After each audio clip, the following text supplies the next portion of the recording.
अस्सलाम वालेकुम या अली मदद मां तव्हांजो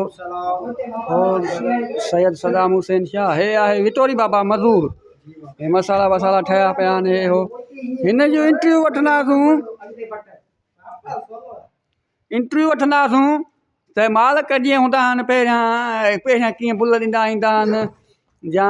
पहिरीं मस्ती जेका पैसो हूंदो आहे त उहो कीअं कंदा आहिनि वरी आस्ते खुटंदो आहे त कीअं कंदा आहिनि पछाड़ी कीअं कंदा आहिनि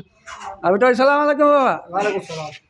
विटोरी बाबा तव्हां मज़दूरी कंदा आहियो पोइ मालिक तव्हां वटि जेके पहिरियां हीअं नवां ईंदा आहिनि उहा जॻह खणाणी आहे त पोइ कीअं कंदा आहिनि छा कंदा आहिनि उहो तरीक़ो असांखे ॿुधाइजो उहे मालिक ईअं कंदा आहिनि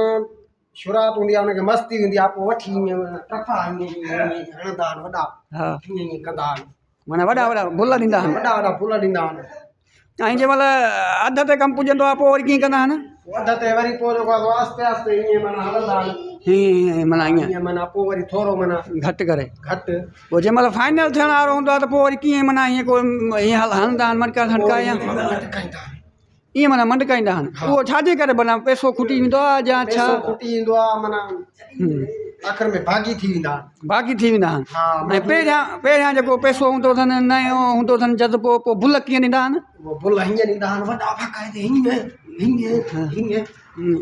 कमु तयारु थिए हा मथे वञे हा सम्झी ऐं विच ते ईंदा आहिनि त पोइ वरी कीअं कंदा आहिनि थोरो माना पैसो खुटंदो आहे त विच अच्छा विच ते माना ईअं हूंदो आहे हा विच ते ईअं सफ़ा मतिलबु पछाड़ी थींदी आहे पोइ उते उहो छा कंदा आहिनि सिस्टम मज़दूर ते कावड़ बावड़ कंदा आहिनि या छा